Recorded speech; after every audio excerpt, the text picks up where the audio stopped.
뉴스 시작합니다. 저는 동정민입니다.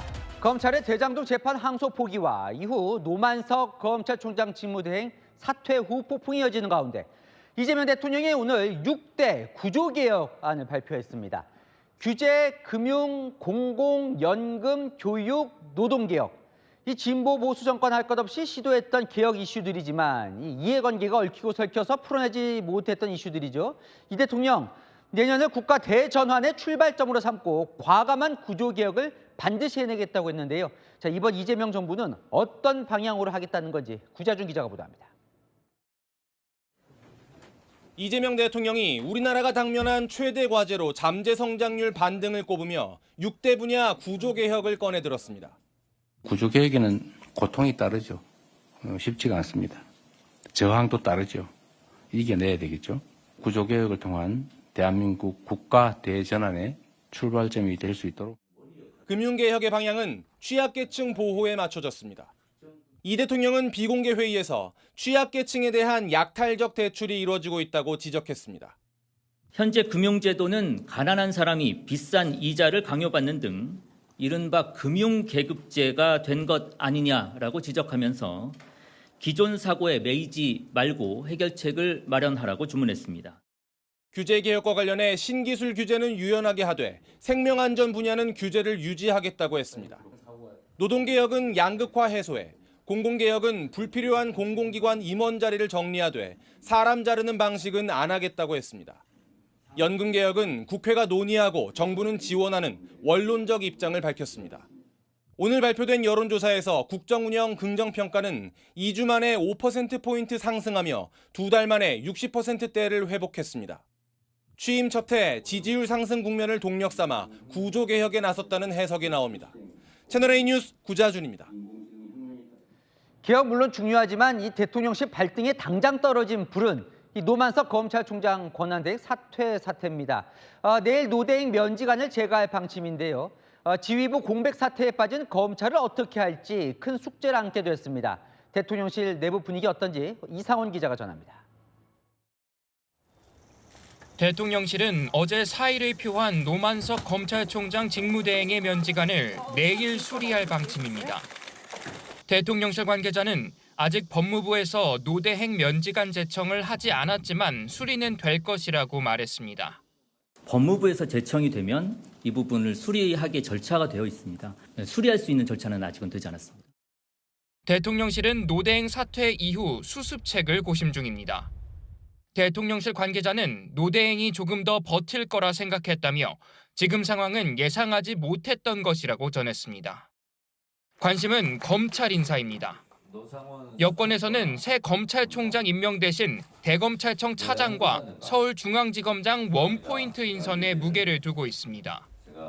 여당 법사위 관계자는 청문회 등을 고려하면 검찰총장 임명에 2달이 걸린다며 내년 9월 검찰청이 폐지되는데 굳이 임명할 필요가 없다고 말했습니다. 사실상 총장 대행 역할을 할 대검 차장에는 추미애 법무부 장관 시절 대변인을 지낸 구자현 서울고검장과 이종혁 부산고검장 등이 거론됩니다. 서울중앙지검장에는 이번 항소 포기 때 노만석 대행 압박 입장문에 서명하지 않았던 김태훈 서울남부지검장 등이 물망에 올랐습니다. 대통령실 내부에서는 공직기강 차원에서 반발하는 검사들을 이대로 넘어갈 수 없다는 기류도 감지됩니다. 채널A 뉴스 이상원입니다. 어제 서해일을 밝힌 이후 노만석 검찰총장 직무대행의 이 발언이 또 논란입니다. 저쪽은 지우려 하는데 우리는 지울 수 없어서 많이 부대꼈다. 저쪽. 누가 뭘 지우려고 했다는 건지 말은 아꼈는데요. 이 현 정권과 검찰 사이의 갈등을 암시한 발언이라 논란이 큽니다. 송진섭 기자입니다. 어제 오후 사퇴 의사를 밝힌 뒤 곧바로 대검찰청을 나선 노만석 검찰총장 직무대행.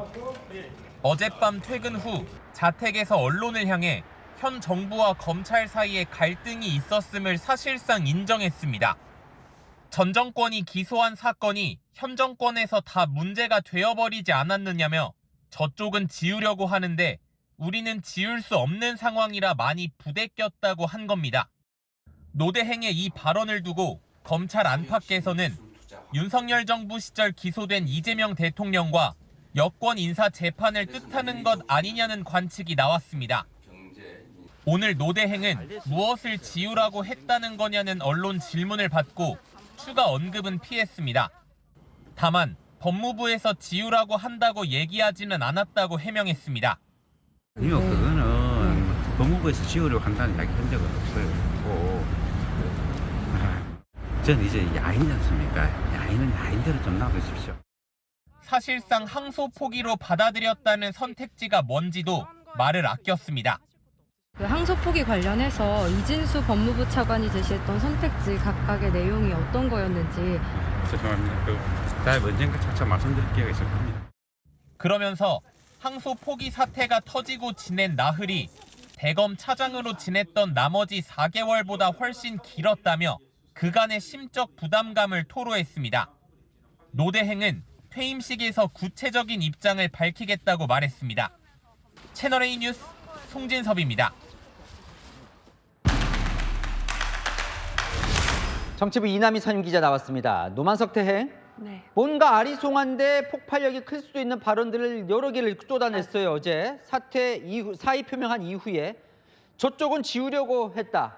이게 지금 가장 일단 관심이에요. 굉장히 논란 지금 커지고 있는 상황입니다. 이 발언이요. 노만석 대행이 어젯밤에 9시 반쯤 자택 앞에서 기다리던 기자들을 만나서 25분간 정말 소회를 토로하면서 쏟아낸 말입니다. 먼저 저쪽에서는 지우려고 하고 우리는 지울 수 없는 상황이지 않냐 이렇게 말했습니다. 넉 달간 검찰 이끌며 현 정권의 요구와 압박 받아왔다는 뜻으로 풀이가 되죠. 이어 더 구체적인 발언도 있었습니다. 전 정권이 기소해 놓았던 게 전부다. 현 정권의 문제가 돼버렸다. 이렇게도 말했는데요. 그러니까 현 정부와 갈등이 있었다는 걸 보다 구체적으로 암시를 한 겁니다. 그러니까 들어보면 저쪽은 이제 현 정권을 얘기하는 것 같고, 그런데 뭘 지우려고 했냐 이게 이제 관심인 거예요. 그걸 콕 집어 얘기하지 않았지만 야당의 해석을 한번 제가 소개를 해드리려고 합니다. 자, 저쪽은 이재명 대통령이다. 그리고 지우려는 건 대통령의 사법 리스크라고요. 보니까 구체적으로 이렇게 사례를 들더라고요. 지우려는 건 대장동 사건, 또 이미 재판이 끝난 이화영 전 부지사 대북 송금 사건 등이 아니냐 이렇게 주장을 했는데요. 방금 그 노대행 오늘도 이 뭘 지우려고 했냐는 취재진 질문에 말 아끼면서 법무부는 아니라고는 했습니다. 네, 다른 발언들도 좀 눈에 띄는 게 있어요? 네, 맞습니다. 보면은요, 이 발언도 눈에 띄더라고요. 4개월 동안 대검 차장했던 것이 20년 검사 생활한 것보다 더 길었다고요.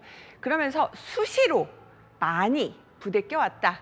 조율하는 것도 쉽지는 않았다고 했습니다. 수시로 많이. 그러니까 현 정권과의 갈등이 한 번이 아니라 많았고 또 검찰총장 대행을 맡은 넉 달 동안 이어졌음을 시사한 거다. 이런 해석을 해볼 수 있을 것 같습니다. 자, 그러면 이 발언들이 논란이 될 걸 노대행이 몰랐을 것 같지는 않아요. 왜 했을까요? 그래서, 어제 사의 표명한 이후에. 그러니까요. 직접 들을 수는 없었지만은 민주당은 뭔가 의도가 있는 게 아니냐 의심을 하고 있어요. 오늘 전현희 최고위원 이런 말을 했습니다. 있지도 않은 외압 가능성을 흘렸다면서 노대행 비판하는 발언 쏟아냈습니다. 복수 관계자들과 이제 또 오늘 통화를 해봤는데요. 아니 자기가 결정해놓고 책임 미루는 아주 비겁한 모습이라고 화를 내더라고요. 하지만 노대행이 무슨 의도로 저런 말 꺼냈지? 또 뭘 추가로 폭로할지 긴장하는 기류도 감지가 되는 상황입니다. 저러다 보니까 항소 포기 직전에 대체 법무부와 노대행 간에 무슨 일이 있었냐, 이건 아직 명확하게 밝혀지질 않았고 궁금증은 오히려 더 커져갑니다. 그렇습니다. 그래서요, 대장동 사건 항소 제기 마지막 날이죠. 지난 7일에 무슨 일이 있었냐 다시 한번 관심이 쏠리고 있는 겁니다. 돌아보면요, 정성호 장관이 신중하게 판단하라고 처음 말한 게 지난 6일이었습니다. 그런데 다음 날이죠. 노대행은 7일 늦은 오후만 해도요. 항소 아직 안 했냐 이렇게 말한 걸로 알려져 있습니다. 그런데 여러 가지 상황을 보면 그날 저녁에 아주 급박하게 항소를 하지 않는 기류로 바뀐 겁니다. 앞서 기억하시겠지만 이진수 법무부 차관이 노대행에게 전화한 사실은 인정을 했습니다. 그렇다면 노대행에게 이 이진수 차관이 언제 또 몇 차례 전화를 했었는지, 또 노대행에게 이 차관 말고 법무부 관계자가 추가로 더 전화한 건 없는지, 또 무슨 얘기가 오갔는지 추가로 밝혀져야 할 대목이 아주 많습니다. 그럼 누가를 밝혀야 될까? 본인 아까 리포트 보니까 뭐 야인이 됐다면서 묻지 말라고 하던데 당사자 노만석 대행이 밝혀야 되는 거 아니에요? 그러니까요. 일단 앵커가 야인이 됐다고 했는데 아직 대통령 재가가 안 났고 내일 퇴임식이니까 야인이라고 할 수는 없겠죠. 일단 누구에게서 무엇을 지우라고 얘기 들었는지 진실을 소상히 밝혀야 할 사람이 바로 노만석 대행입니다. 노대행, 오늘요 이진수 차관이 항소 포기와 관련해 제시한 3가지 선택지가 있다는데 뭐냐, 이런 기자들의 질문을 받았습니다. 그런데요, 여기에 대해서 의미심장한 답변을 내놨습니다. 차차 말씀드릴 기회가 있을 것이라고요. 내일 오전에 노대행의 퇴임식이 열리는데요. 퇴임식 때 자세한 입장 밝히겠다고 본인 입으로 얘기한 만큼 또 새로운 폭로가 나올지 주목됩니다. 네, 이남희 기자는 잠시 후에 좀 더 이야기를 나눠보겠습니다. 노만석 대행 사퇴 이후 국민의힘은 그 윗라인인 정성호 법무부 장관을 겨냥했습니다. 노만석 대행의 사퇴는 꼬리 자르기란 겁니다. 남영주 기자가 보도합니다. 노만석 검찰총장 권한대행이 사의를 표명하자 국민의힘은 정성호 법무부 장관의 사퇴를 더 몰아붙였습니다. 꼬리 자르기 하지 말고 외압 당사자가 책임지란 겁니다. 당연히 외압을 행사한 정성호 법무부 장관부터 책임지고 사퇴해야 합니다. 그를 사주한 것이 분명한 정성호 법무부 장관 차례입니다. 사주하고 수사 지휘한 증거는 차고 넘칩니다. 항소 포기 정점은 이재명 대통령이란 점도 연일 부각했습니다. 이제 대장동 항소 포기는 이재명 방탄을 위한 이재명, 정성호, 이진수의 공동 협박에 의한 노만석에 위법한 항소 포기였음이 명백해졌습니다. 시킨 대로 한 죄, 노만석이 아닌 이재명이 물러나야 하지 않겠습니까? 정 장관은 사퇴 요구를 일축했습니다. 어제 말씀하실 때 사퇴 의사 없으시다고 얘기를 하시던데 여전히 그러신가요? 개별 사건의 항소 여부에 관련해 갖고 그 문제 때문에 그건 아니겠습니까? 있다 없다만 그래 갖고서 제가 사퇴한다는 것은 오히려 그게 무책임하다고 생각합니다. 국민의힘은 이르면 내일 성남시 대장동을 방문해 항소 포기 공세를 이어갑니다. 채널A 뉴스 남영주입니다. 국민의힘은 검찰의 항소 포기 다음은 대장동 일당 사면일 거라고 맹공했습니다. 과거 대장동 일당의 녹취를 근거로 이들의 입을 틀어막기 위해서 풀어준다고 거래를 했을 거라고요. 민주당은 성립할 수 없는 주장이라며 강하게 반발했습니다. 이어서 김민곤 기자입니다.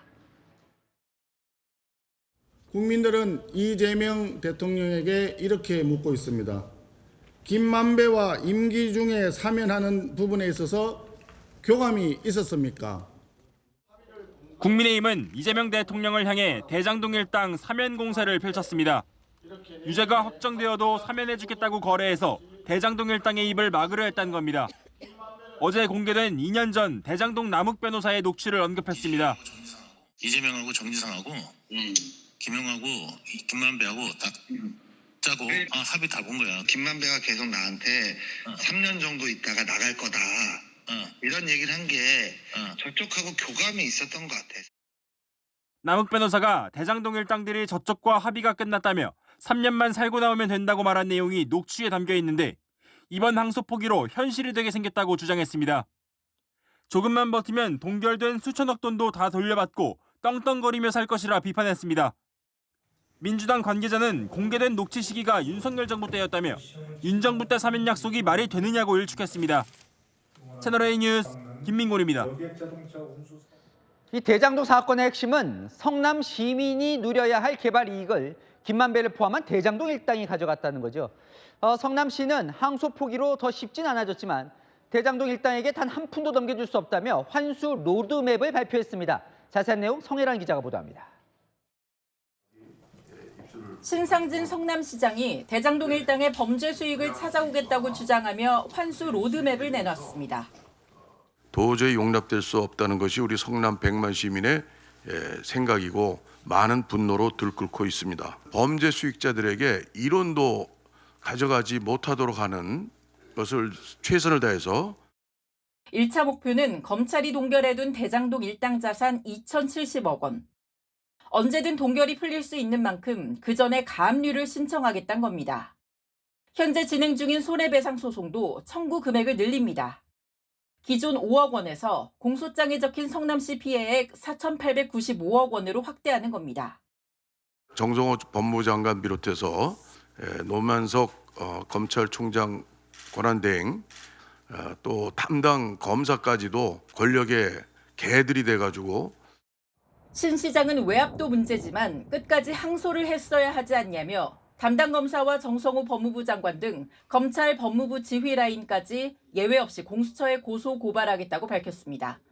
채널A 뉴스 성일환입니다. 네, 이남희 정치부 선임 기자 이야기를 좀 이어가 보겠습니다. 노만석 권한대행 이 사태로 여권의 고민이 깊어졌다는 게 무슨 말일까요? 제가 복수 여권 관계자들 통화해봤는데요. 노만석 대행 사퇴 예상 못했다고 또 하더라고요. 어제까지만 해도 민주당은 노 대행한테 또 사퇴하지 말라는 그런 기류도 있었습니다. 사실 민주당 내년 검찰청을 폐지한다는 입장이잖아요. 검찰청 사라질 때까지 검찰총장은 임명하지 않고요. 노만석 대행, 그러니까 그 검찰 차장이 순조롭게 조직을 이끌어주길 바랬는데 바로 돌발 변수가 생긴 겁니다. 사실 이번 정부는 검찰과의 관계가 좀 독특해요. 보통은 초반에는 검찰과 정권 초기에 잘 가잖아요. 근데 이번에는 조금 이제 삐걱거리는 게 차이가 나네요. 맞습니다. 바로 앵커가 언급한 그 부분, 노만석 대행이 그 지점을 언급을 했습니다. 어제 기자들과 만났을 때요. 옛날에는 검찰이 정권하고 방향이 같았는데 지금은 다르다고요. 그러니까 쭉 돌아보니까요. 정치권에서 이런 얘기를 하거든요. 검찰은 정권에 가장 잘 드는 칼이자 정권 초에 가장 강력한 무기라고요. 그러니까 정권이 출범하면 보통 검찰 통해서 전 정권을 수사합니다. 그러면서 사정정국을 이끌어가죠. 그래서 국정 동력을 얻는데요. 그래서 정치 검찰이란 말 나오기도 했고요. 현 정권은 좀 봐주면서 전 정권을 수사한다 이런 얘기잖아요. 그런데 이번 정부에서는요. 검찰 대신 이른바 3대 특검이 사정정국을 주도했습니다. 그런데 이번에 대장동 항소 포기로 검사장 대부분이 들고 일어나면서 여권에게 검찰이 적으로 돌아설 수 있다. 이런 위험이 커진 겁니다. 오히려 검찰이 적으로 돌아설 수 있다. 자, 노만석 대행 사태 두고 고심한 지점이 좀 궁금한 건데 그래서 다른 이유가 있잖아요. 그럼 이번에는? 일단 이유를 저희가 한번 꼽아봤습니다. 세 가지 이유를 꼽는데요. 일단 첫 번째는요. 이번 정부는 검찰개혁, 그러니까 검찰청 폐지를 내걸고 탄생한 정부잖아요. 그러니까 태생적으로는 검찰과 친해질 수 없는, 그러니까 긴장관계를 형성할 수밖에 없는 출발선부터 서 있었던 겁니다. 그건 출발선이고 이제 지금 상황에서 보면 노만석 예상하지 못하게 노만석 대행이 사퇴를 했어요. 예, 그러면서 고심하는 지점이 있을 거 아닙니까? 두 번째 이유입니다. 바로 사람이 없다는 게 고심하는 지점입니다. 민주당은 항소 포기에 반발한 검사장 18명을 다 내보내야 한다 이렇게 주장을 하고 있습니다. 그런데요. 속으로 실제 고민은 더 시킬 사람이 그렇게 없다는 점이거든요. 이번에 반발한 18명의 검사장 중에서는요. 16명이 이번 정부가 인사한 사람들입니다. 보통 그 여권 관계자가 지난 7월에 검찰 인사를 할 때도 누구를 시켜야 할지 고민이 깊었다고 그 훌담을 전하기도 하더라고요. 정치색 여튼, 그러니까 친윤색 여튼 노대행한테 역할 맡겼는데 오늘 법사위 한 관계자 그런 말 하더라고요. 대가 약해서 이렇게 무너지더라 이런 반응을 보이더라고요. 그러니까 민주당이 얘기하는 이른바 검찰 반란 진압을 위해서 사람들을 내보내고 해도 다시 여권 입장에서는 믿고 안심하고 맡길 그런 검사장도 거의 없다고 고민을 하고 있었습니다. 자, 마지막 아까 두 개는 봤습니다. 세 번째 뭡니까? 대안이 없다는 겁니다. 검찰청은 내년 가을이면 사라질 조직입니다. 검찰총장 뽑을 것인가 뽑게 된다면 오히려 그 검찰 조직이 똘똘 뭉칠 구심점만 된다는 우려도 있는 거죠. 어떤 대안일지 지금 없어서 고민인데요. 여권도 이 검란 어떻게 해결할지 지금 고심이 깊어지고 있습니다. 잘 들었습니다. 아는 기자 이남희 선임 기자와 살펴봤습니다. 다음 소식입니다. 총리실이 만든 TF에서 내란 제보센터를 만든다고 해서 동료들 제보하라는 거냐 논란이 있죠. 감사원은 의견 수렴이라며 이미 지난 정권 감사에 대한 익명 제보를 전 직원에게 받은 것으로 파악됐습니다. 일각에서는 동료 밀고 하라는 거냐는 반발도 나오고 있다는데요. 최지원 기자의 단독 보도로 이어갑니다. 감사원이 운영 중인 쇄신 TF. 지난 9월 직원 내부망에 올라온 글입니다. 익명을 철저히 보장하겠다면서 지난 감사 업무, 인사, 감찰권에 대한 의견을 보내달라고 합니다. 모든 감사원 직원에게 개별 문자로 보낸 네이버 폼 첨부 양식을 확보해봤습니다.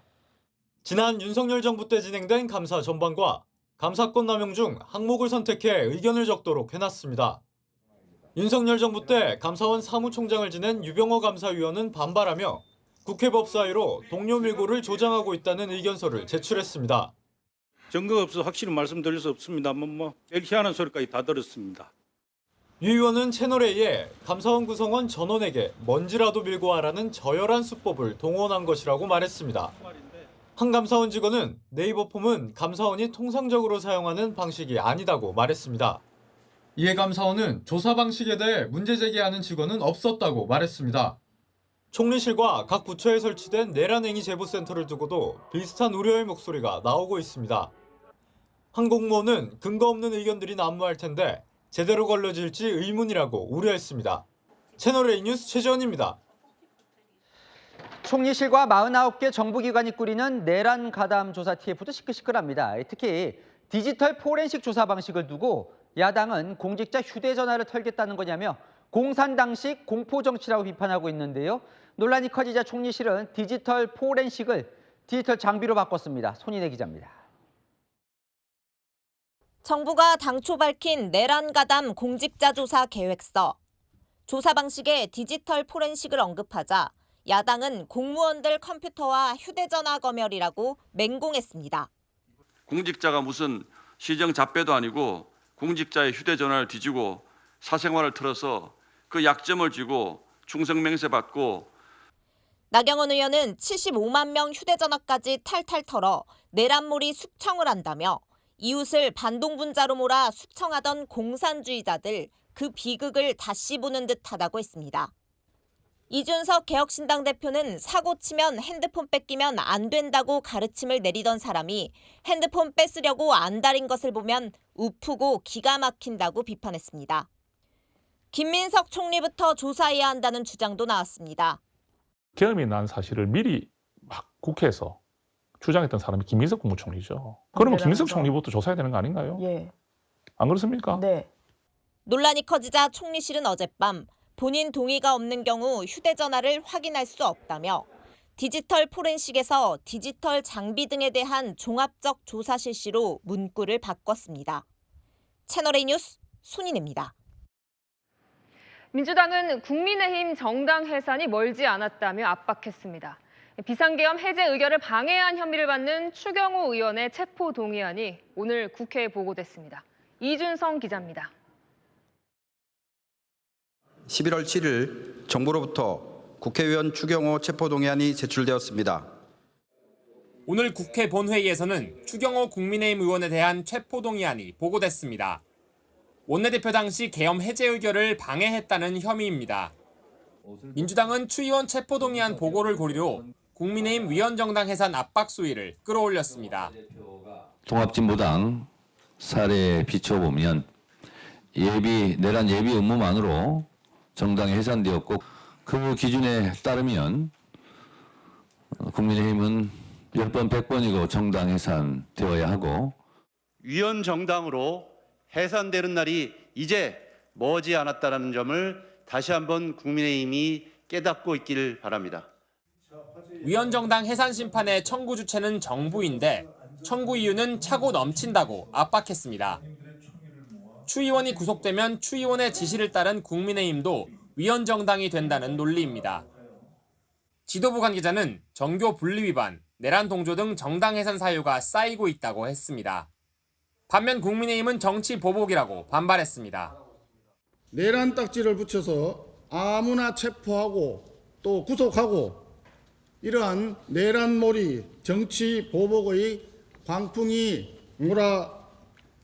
몰아치는데 추 의원은 불체포 특권을 포기한 상황. 국회는 오는 27일 추 의원 체포동의안 표결을 진행합니다. 채널A 뉴스 이준성입니다. 윤석열 전 대통령이 8개월 만에 홍장원 전 국정원 1차장과 법정에서 다시 마주했습니다. 비상계엄 당시 작성된 체포조 명단 메모를 두고 공방이 벌어졌는데요. 윤 전 대통령 직접 발언권을 얻어 메모 초고는 지렁이 글씨처럼 돼 있다며 신빙성을 문제 삼았습니다. 송정현 기자가 보도합니다. 내란 혐의 재판에 출석한 윤석열 전 대통령. 8개월 만에 홍장원 전 국가정보원 1차장과 법정에서 다시 만났습니다. 지난 2월 헌재 탄핵 심판에서 증인으로 나섰던 홍 전 차장이 오늘 내란죄 재판에 출석한 겁니다. 당시 홍 전 차장은 비상계엄 선포 직후 윤 전 대통령에게서 정치인 등을 싹 다 잡아들이라는 지시를 받았다고 주장해왔습니다. 이번 기회에 싹 다 잡아들여, 싹 다 정리해, 무조건 도와라는 취지로 말하였죠. 그렇게 기억합니다. 여인영 전 방첩사령관에게 이재명 당시 민주당 대표 등 체포 대상자 14명 명단을 전달받은 메모지도 있다고 증언했습니다. 오늘 윤 전 대통령 측은 이 체포 대상자 명단 메모의 신빙성을 반박했습니다. 윤 전 대통령이 직접 초고가 지렁이처럼 돼 있다며 메모의 상당 부분이 보좌관이 작성한 거라 출처가 불명확하다고 지적한 겁니다. 하지만 홍 전 차장은 체포 지시를 받은 건 사실이라고 맞섰습니다. 윤 전 대통령이 비상계엄 선포 후 받지라고 하며 비화폰으로 전화를 했고 다 싹 잡아들여서 정리해라고 했다고 증언했습니다. 채널A 뉴스 송정현입니다. 꽉 막힌 도로 위 차선을 지키는 운전자들 보란 듯 끼어들고 꼬리 물고 도로 위 얌체족들 보면 한숨 나오죠. 단속에 적발되면 보이는 반응 대부분 비슷한데요.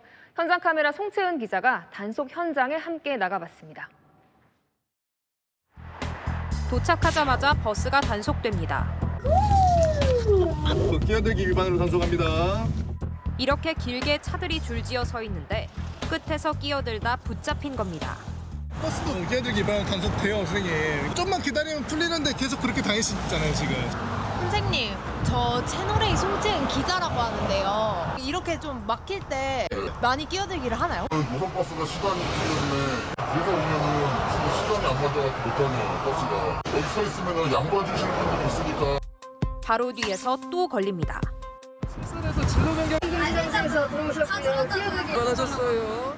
어쩌다 뭐. 아 진짜 얘가 문제 나한테 그러고 왜 물어요?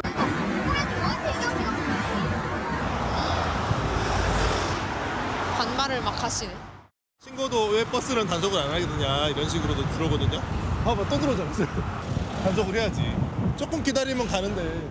끼어들기 위반으로 단속합니다. 신분증자가 제시 부탁드릴게요. 기다렸다 들어오면 늦어요? 정체가 시작된다 싶으면 미리 줄을 서야 합니다. 차선 변경이 가능한 점선인데도 예외 없이 단속되니 현장에서는 기준이 뭐냐 불만이 터집니다. 점선에서 들어갔는데요. 이미그레이션 이쪽에서 중간에 들어갔는데 너무 억울하잖아요. 30분 동안 6대, 5분에 1대꼴로 단속됐습니다. 꼬리 물기도 집중 단속 대상입니다. 초록불에 진입했다가 중간에 신호가 바뀐 건데 왜 딱지를 끊냐고 항의가 터집니다.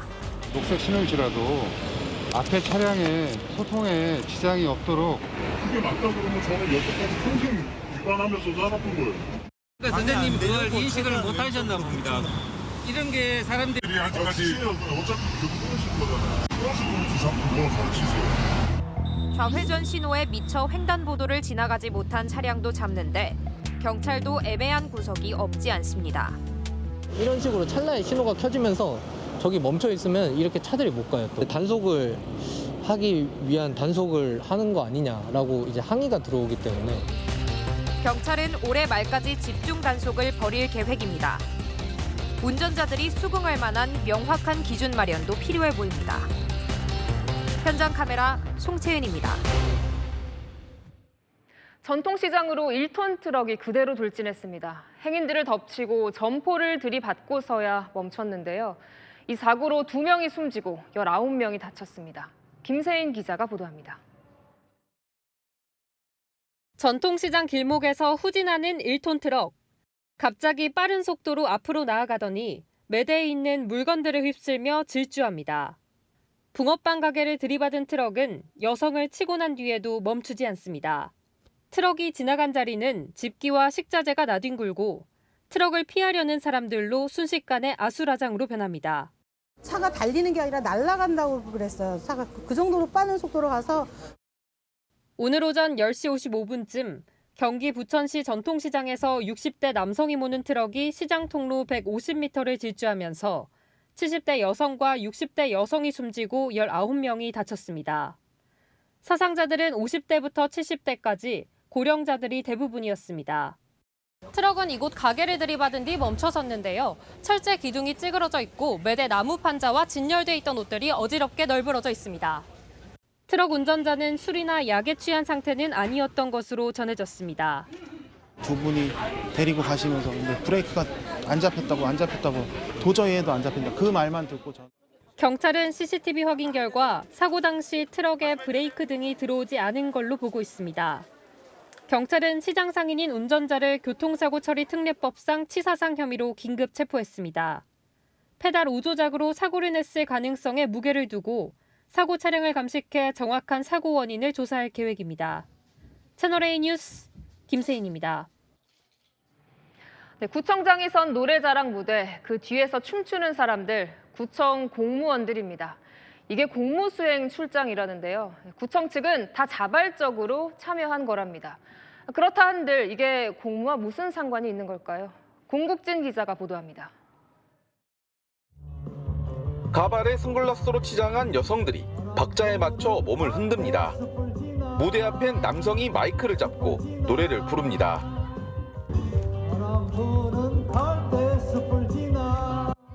남성은 문인 광주 북구청장. 춤을 추는 여성들은 북구청 소속 국과장급 공무원들입니다. 노래 경연 녹화에 구청장이 무대에 오르자 백댄서로 나선 겁니다. 논란이 커지자 구청 측은 자발적인 참여였다고 해명했습니다. 혼자 이렇게 외롭게 이제 못하고 있으면 좀 그러잖아요. 그런데 정작 공무수행 명목으로 출장비까지 신청한 사실이 드러났습니다. 4시간 이내 출장은 10,000원, 4시간 이상이면 2만 원의 출장비가 지급됩니다.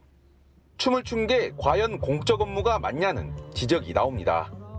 흥이라도 돋구자 그런 의미였다면 남녀 같이 해서 하든지 해야지. 그것도 여성 국장 과장들만 너무 웃기잖아요. 공무원 노조는 공무원들의 자존감을 무너뜨렸다며 문구청장에 사과를 요구했습니다. 문 구청장은 주민들과 축제 분위기를 즐기고자 한 의도였다며 성별이나 직급을 특정한 건 아니라고 해명했습니다. 주민들과 공무원들에게 심려를 끼쳐 죄송하다고 사과했습니다. 채널A 뉴스 공국진입니다. 서울 서대문구 의회에서 경북 안동에 있는 이재명 대통령 생가터를 복원하자는 건의안을 냈다 논란에 휩싸였죠. 결국 철회했는데요. 사과를 했는데 대상이 구민은 아니었습니다. 김승희 기자입니다. 더불어민주당 소속 김덕현 서대문구 의원이 이재명 대통령 생가 복원 건의안을 철회한다고 밝혔습니다. 서대문구 의회 명의로 이 대통령의 경북 안동 생가터 복원을 건의하자는 내용이 알려지며 논란이 됐기 때문입니다. 그분이 그동안에 정말 힘든 그런 가정을 우리 국민들이 생각할 수 있는 그런 계기가 되었으면 좋겠다. 김 구의원은 대통령실에도 부담이 될 것 같아 철회하겠다고 밝혔습니다. 다만 진실이 왜곡되고 정치적으로 흘러 잘못된 공격 대상이 된 점은 유감이라며 억울함을 나타냈습니다. 채널A와의 통화에선 이 대통령에게 죄송하다고도 했습니다. 의도치 않게 그냥 그렇게 되다 보니까 죄송하죠. 대통령께? 예. 건의안이 논란이 되면서 당적을 불문하고 서대문구 의원들에겐 구민들의 문자 폭탄이 쏟아지고 있습니다. 사과의 대상이 잘못되었다. 대통령님보다는 그래도 주민이 돼야 되지 않나. 야당 소속 서대문구 의원들은 내일 오전 김 구의원을 규탄하는 기자회견을 예고했고 구의회 차원의 징계 요청도 검토 중입니다. 채널A 뉴스 김승입니다. 9살 초등학생이 합기도장에서 뒤로 넘기 훈련을 한 뒤 하반신 마비 진단을 받았습니다. 부모는 관장의 늑장 대처를 문제 삼고 있는데 관장은 억울하다는 입장입니다. 영상 한번 보시죠. 이서영 기자입니다. 충북 괴산의 합기도 체육관. 9살 초등생이 양팔을 뒤로 뻗어 뒤로 넘기 훈련을 합니다. 도복을 입은 관장이 다가와 허리를 받쳐 들어 올리고 순간 아이의 하체가 뒤로 쏠립니다. 아이는 고통이 큰 듯 매트에 누운 채 한동안 일어나지 못하더니 일어나서도 통증이 있는지 허리를 툭툭 치기도 합니다. 약 30분 뒤 아이는 도장에서 쓰러졌고 부모와 함께 간 병원에서 하반신 마비 진단을 받았습니다. 다리를 바늘로 찔러도 아무것도 못 느끼는 상태입니다. 부모는 아이가 고통을 호소하는데도 병원에 데려가지 않고 집으로 데려온 관장의 책임을 주장합니다. 놀라서 다리가 안 움직여요. 저희 집으로 아닌 병원으로 가거나 119에 신고만 했었더라도 이렇게까지 오지 않았을 거라.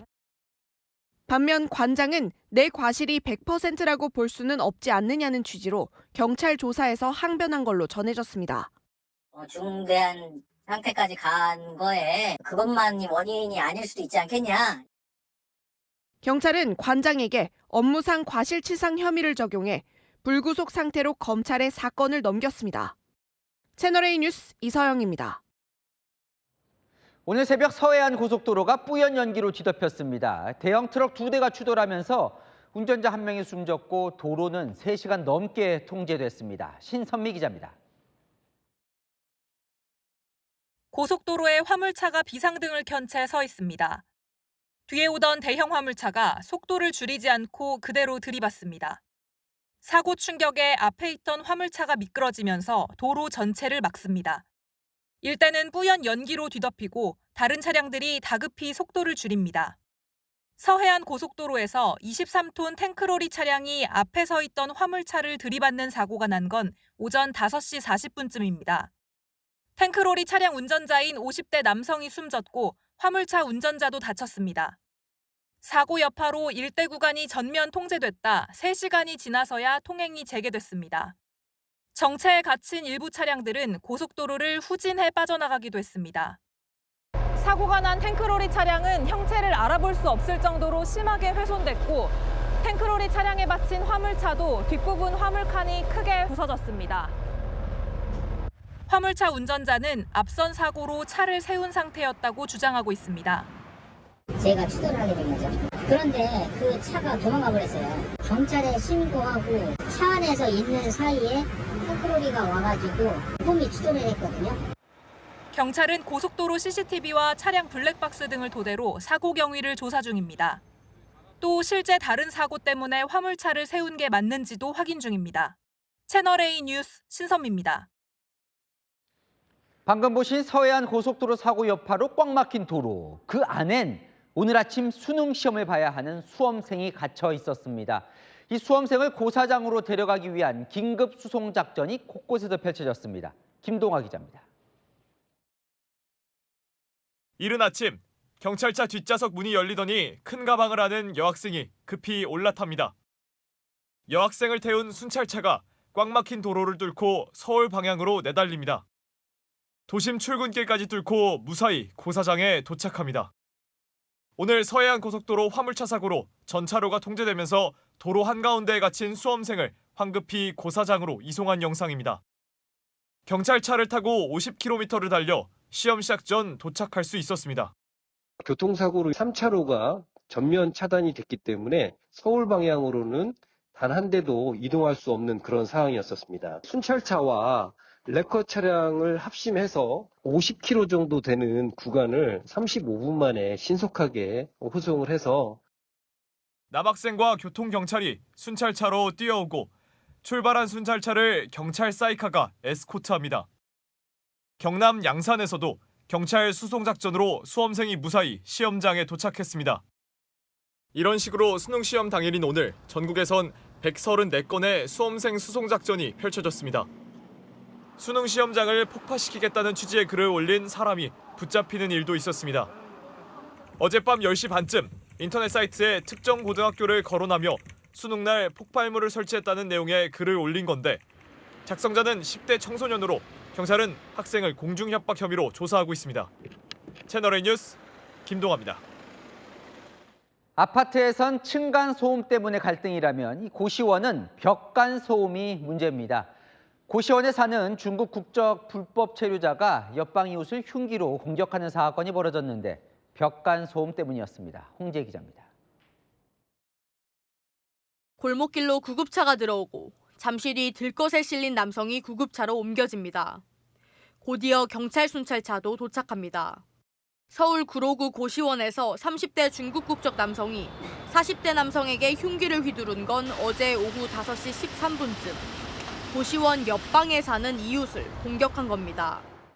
흉기로 찔러가지고 본인도 그 흉기 상처 입었는지 피를 흘리고 있었고 경찰들에게 수갑을 끼고 이제 돌려친 채로. 체포된 남성은 경찰 조사에서 시끄럽다고 옆방에 여러 번 지적했는데도 소음이 반복돼 불만이었다는 취지로 진술한 걸로 전해졌습니다.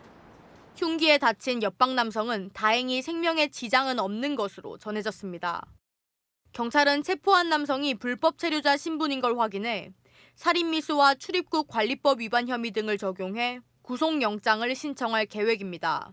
채널A 뉴스 홍재입니다. 빈대 잡으려다 초가 삼간 태운다는 말이 있죠. 이 벌레를 불로 태워 잡겠다고 하다가 불이 나는 사고가 잇따르고 있습니다. 인터넷에는 벌레와 곰팡이 잡겠다면서 스프레이를 화염 방사기로 개조하는 방법도 확산되고 있는데 이 무작정 따라하시면 큰일 납니다. 임종민 기자입니다. 주차장이 뿌연 연기로 뒤덮였습니다. 20대 여성이 바퀴벌레를 잡겠다며 뿌리는 스프레이 파스에 라이터로 불을 붙였다가 화재로 커진 겁니다. 이 화재로 위층에 사는 30대 여성이 대피 중 사망하기도 했습니다. 지난 9일에도 60대 남성이 벌레와 곰팡이를 제거하겠다며 부탄가스 토치를 쓰다가 폭발 사고가 나 남성이 화상을 입었습니다. 벌레를 잡겠다며 가스에 불을 붙였다가 화재나 폭발로 이어지는 사고는 끊이지 않고 있습니다. 온라인에선 이른바 화염방사기 제조법이 넘쳐납니다. LP가스 등 인화성 물질이 담긴 스프레이와 라이터를 활용하라거나 휴대용 라이터의 화력을 높이는 방법 등을 영상으로 상세히 설명하고 있습니다. 전문가들은 함부로 따라했다가는 생명을 잃을 수도 있다고 경고합니다. 좁고 밀폐 공간인 경우가 대부분이기 때문에 이 화염 방사기에서 나오는 가스가 쉽게 폭발 농도에 도달이 되면서 그 폭발 가능성이 훨씬 더 높아집니다. 벌레를 잡을 땐 전용 퇴치제를 사용법대로 뿌리거나 포충기를 쓰는 게 화재 위험을 줄일 수 있습니다. 채널A 뉴스 임종민입니다. 내 집을 가진 분들은 보유세가 얼마나 나올지 관심 클 텐데요. 부동산 세금은 공시가격을 기준으로 삼죠. 올해 공시가격 현실화율은 동결됐지만 집값이 워낙 올라 보유세 부담은 늘 걸로 보입니다. 강남과 한강벨트 지역은 40%까지도 늘 수 있습니다. 배정현 기자가 취재했습니다. 정부가 내년도 공시가격의 시세 반영률을 69% 수준으로 유지하기로 했습니다. 4년 연속 동결입니다. 공시가격은 부동산 관련 세금을 매길 때 기준으로 활용됩니다. 갑작스럽게 공시가격과 시세 간의 차이를 줄여버리면 세 부담 증가로 집값 불안을 자극할 수 있다는 점을 고려한 것으로 보입니다. 하지만 시세 반영률이 동결되더라도 최근 집값이 가파르게 오른 서울 주요 지역 아파트들의 보유세 부담은 크게 늘 전망입니다. 시세가 오른 만큼 내년 공시가격이 오르기 때문입니다. 이곳 용산을 비롯해 성동과 송파, 서초 등 강남권과 한강벨트에서 집값 상승폭이 다시 확대되고 있는데요. 이들 지역에선 똘똘한 한 채 수요가 몰리며 최고가 거래가 이어지고 있습니다.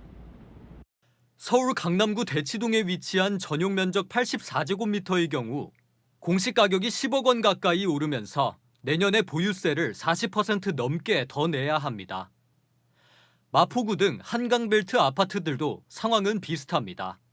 물가 상승률 1년에 얼마 한 자리 숫자도 안 되는데 보유세는 40% 뛰는 거면 현실적으로 부담이 많이 되죠. 정부는 공시가격 현실화 계획을 5년 단위로 보완해 재추진할 계획입니다. 채널A 뉴스 배정현입니다. 네, 크리스마스를 앞두고 이맘때면 쏟아져 나오는 한정판 제품들 많지만 수십만 원짜리 케이크는 여전히 낯설게 느껴지는데요. 올해는 40만 원에 육박하는 케이크가 나왔습니다. 뭐가 들었길래 이렇게 비쌀까요? 오은선 기자가 취재했습니다. 벌써부터 거리 곳곳에서 크리스마스 분위기가 물씬 납니다. 크리스마스 때 이제 우리는 이런 케이크까지 사서 먹고 즐겼다. 주요 프랜차이즈 제과업체와 특급 호텔들은 앞다퉈 크리스마스 케이크를 선보이고 있습니다. 한 특급 호텔에서 내놓은 크리스마스 성 모양의 케이크는 38만 원입니다. 주변 울타리 등 장식이 추가되면서 10만 원이 더 비싸졌습니다. 올해는 호텔과 유통가의 협업도 눈에 띕니다. 한 유명 커피 브랜드는 특급 호텔과 함께 만든 9만 9천 원짜리 케이크 예약을 오늘 시작했는데 오픈 20분 만에 마감됐습니다. 호텔 셰프가 수제로 제작한 디저트를 소량 한정 판매하는 방식이라 인기가 많습니다. 연말 케이크의 경우 단순 계절 상품 이상의 의미를 갖다 보니 업체들의 고가 프리미엄 경쟁이 치열합니다. 디저트 플레이션까지 겹치면서 가격은 예년에 비해 더 비싸졌습니다. 이처럼 케이크 가격이 지난해보다 상승한 이유는 재료 가격이 올랐기 때문입니다. 지난달 빵 가격은 지난해보다 6% 이상 올랐고 초콜릿 가격도 16% 넘게 상승했습니다. 값비싼 가격에도 소비자들은 지갑을 여는데 주저하지 않습니다. 특별한 날인 만큼 좀 그 물가 가치가 올라가는 게 아닐까. 희소성, 브랜드 협업을 강조한 프리미엄 케이크 경쟁이 본격화되고 있습니다. 채널A 뉴스 오은선입니다. 황금을 유난히 좋아하는 트럼프 대통령, 집무실을 황금 장식으로 도배하다시피 했죠. 근데 이게 가짜 아니냐는 의혹이 나오고 있습니다. 미국 할인 매장에서 파는 8만 원짜리 제품에 금칠만 했던 건데요. 김정근 기자가 보도합니다. 친트럼프 성향의 미국 폭스뉴스 앵커가 백악관에서 트럼프 대통령과 인터뷰를 합니다. 그런데 갑자기 집무실에 황금 장식을 가리키며 질문을 합니다. So these aren't like from Home Depot or something? No, this is not Home Depot stuff. 홈디포는 가정용품이나 인테리어 제품을 판매하는 미국의 대형 할인 매장입니다. 백악관 집무실을 가득 채운 황금 장식이 할인 매장 제품으로 만든 것 아니냐는 의혹이 최근 미국 온라인을 중심으로 제기되고 있습니다. 앞서 트럼프는 골드 가이로 불리는 전문가를 초빙해 집무실을 디자인했다고 밝혔습니다. 그러나 실제 사진으로 비교해보면 색깔만 다를 뿐 디자인은 거의 비슷하다는 평가가 나옵니다. 홈디포 제품 가격은 우리 돈 약 8만 5천 원인데 현재는 품절된 것으로 나타납니다. 구매 후기엔 집을 백악관처럼 꾸미고 싶어 샀다거나 금색 칠을 했더니 백악관 집무실에 걸어둔 것과 똑같다는 등의 조롱 글들이 적지 않습니다. 이를 의식한 듯 트럼프는 백악관 장식을 진짜 금으로 만들었다고 재차 강조했습니다. You can't imitate gold, real gold. There's no paint. 영국의 한 매체는 실제 금으로 만들었는지 석 달 전 백악관에 문의를 했지만 답변을 받지 못했다고 보도했습니다. 채널A 뉴스 김정근입니다. 브라질에서 차량 한 대가 공중에 붕 뜬 채로 계단 아래로 곤두박질 쳤습니다. 차량은 형체를 알아보기 힘들 정도로 구겨졌는데요. 운전자 기적적으로 큰 부상을 피했습니다. 장하얀 기자입니다. 차량 한 대가 비탈길을 빠른 속도로 달립니다. 그런데 갑자기 찻길을 벗어나더니 공중으로 날아 계단 아래로 곤두박질 칩니다. 난간과 바닥을 잇따라 들이받은 차량은 거꾸로 뒤집히고 나서야 멈춰섰습니다. 현지 시각 8일 오전 브라질 상파울루 남부 지역에서 40대 남성이 몰던 차가 계단으로 굴러떨어지는 사고가 발생했습니다. 운전자는 사고 직전 두통을 호소한 뒤 의식을 잃은 것으로 전해졌습니다. 차량이 종잇장처럼 구겨질 만큼 사고 현장은 처참했지만 현지 언론은 운전자가 기적적으로 큰 부상을 입지 않았다고 전했습니다. 굉음과 함께 먼지 구름이 절벽을 타고 내려와 차량을 덮칩니다. 사람들이 놀라 달아나고 일부 차량은 토사에 휩쓸려 강물에 뒤집힌 채로 떠 있습니다. 현지 시각 그제 오전 파키스탄 북부 곰파아름 구간 카라코람 고속도로에서 산사태가 발생했습니다. 이 도로는 중국과 파키스탄을 잇는 곳으로 현지 언론은 산사태로 인해 지역 경제와 교통에 불가피한 영향을 미칠 것으로 보도했습니다. 아이가 호텔 침대 위에 있는 새끼 사자를 쓰다듬습니다. 아이의 반려견처럼 목줄을 채워 함께 산책도 합니다. 중국 남부 장수성의 한 리조트에서 최근 시작한 사자 모닝콜 서비스입니다. 1박에 우리 돈 약 13만 원짜리 특정 객실에 투숙하면 오전 8시부터 10시 사이 새끼 사자가 객실을 방문해 약 7분간 함께하는 겁니다. 2주치 예약이 꽉 찰 정도로 인기가 높지만 일각에서는 동물 학대에 대한 우려도 제기되고 있습니다. 채널A 뉴스 장하연입니다. 갑자기 속도를 높이며 질주하는 트램. 커브길에 차체가 흔들리며 안에 타고 있던 승객들 공포에 휩싸였습니다. 미국에서 벌어진 일인데요. 운전기사가 졸음 운전을 하고 있었습니다. 김용성 기자입니다. 트램 한 대가 승객을 가득 채운 채 달립니다. 그런데 트램 운전기사가 꾸벅꾸벅 졸기 시작합니다. 무의식 중 가속 페달을 밟은 듯 시속 40km로 달리던 트램은 속도가 점점 올라 시속 80km에 달했습니다. 그 상태로 급커브에 진입하자 차체가 크게 흔들립니다. 갑작스런 원심력을 이기지 못한 승객들은 창문에 머리를 부딪히거나 의자에서 미끄러집니다. 놀란 운전자는 그제야 차를 멈췄습니다. I'm sorry. Relax. We didn't crash.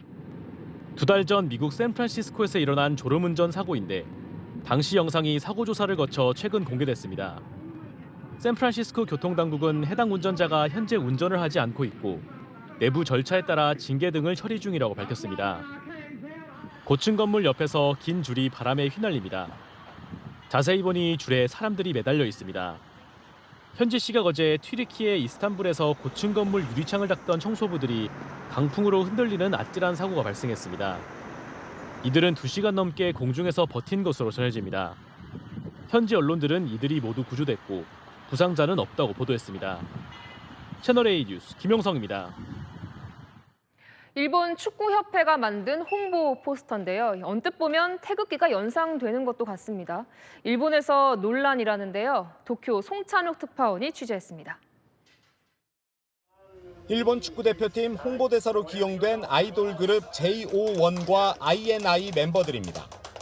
최근 일본 축구협회는 이들을 내세워 홍보 포스터를 만들었습니다. 이들은 일장기를 배경으로 일본 축구 국가대표의 파란색 유니폼을 입었습니다.